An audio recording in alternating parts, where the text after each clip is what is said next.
Hello everyone, and welcome to the next edition of going through each club's best 22 for 2024. And the Bombers have had some key inclusions over the trade period, bringing in 4 players from other clubs. Obviously Ben Mackay, Xavier Dersma, Jade Gresham and Todd Goldstein all coming across. So they've got some pretty good ins, and they've got some good players already on their side to add them to. So let me run through their best 22. Ridley, Mackay, Redman. Ridley and Redman have been pretty solid defenders for a pretty long period of time now.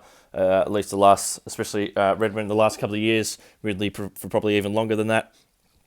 So they're automatic starters in this Bomber defence. Mackay coming across from the Kangaroos. The Bombers will be hoping he becomes one of the star key defenders of the competition. Probably isn't quite that yet, but they've been absolutely crying out for that key back for a long period of time, and now they've got one, and he's still got a pretty high ceiling. I don't think he's reached his potential yet.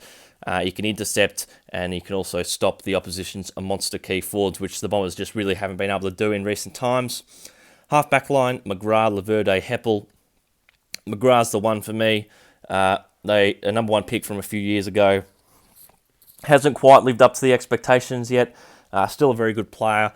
A solid B grader at the moment. They'd be hoping that he gets to the next level pretty soon.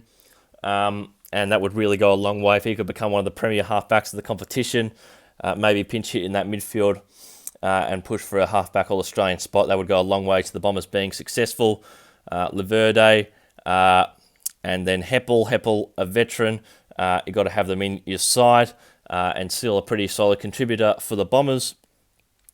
Dersma and Martin on the wings. Dersma, who they brought across from the Power in the trade period. I expect he'll slot straight into the Bombers' side, probably on the wing. Makes the most sense. Hasn't quite shown his full potential, I don't think, yet at the Power, so the Bombers would be hoping that he shows it now.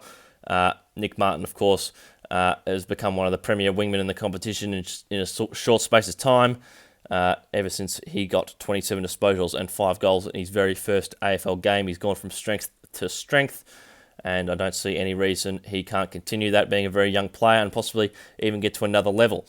Draper in the ruck. Solid young ruckman.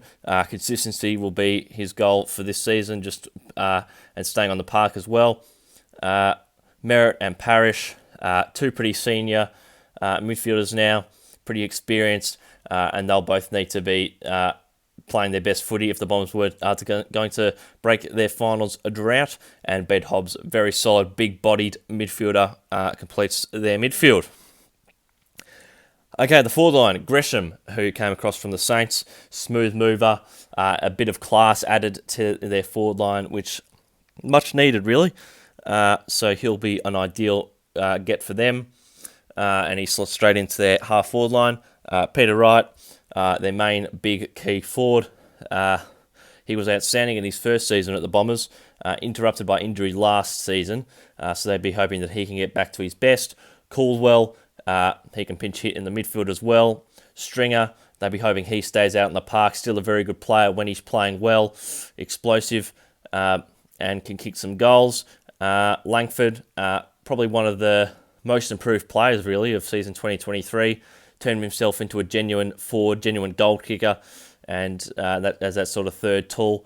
And Essendon will be hoping he has another season like that. And Archie Perkins, obviously a high draft pick from, I think, from the 2019 draft. That sounds about right, 2020 draft. 2020 draft, I think.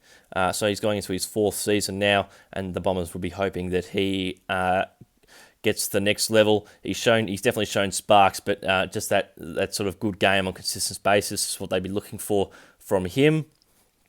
Maybe can pinch hit in the midfield a bit as well. They've got a pretty strong midfield. They've got lots of depth there, so it might be hard to break into, but he's definitely going to be one they're going to want to have a strong contribution from. Interchange, Durham, obviously most known for kicking the winning goal against the Tigers. Solid small forward. I've gone with Dylan Shiel. I've seen quite a few teams have Sardis over Shiel.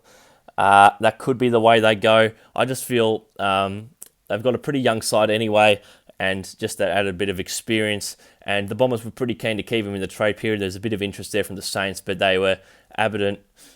They were English. They definitely wanted to keep him, so I would suspect that would be because they see him in their best side. Todd Goldstein coming across from the Kangaroos. And I feel that they played 2 rucks for most of last year, and it worked pretty well for them with Phillips. So I think that Goldstein will come into their best 22, at least to start with. And Jai Menzies, a very talented young small forward, taken in the mid-season draft a couple of years back from South Adelaide. And he is in their side more often than not, so I've got him just sneaking into this side here. So yeah, that's the Essendon side I have.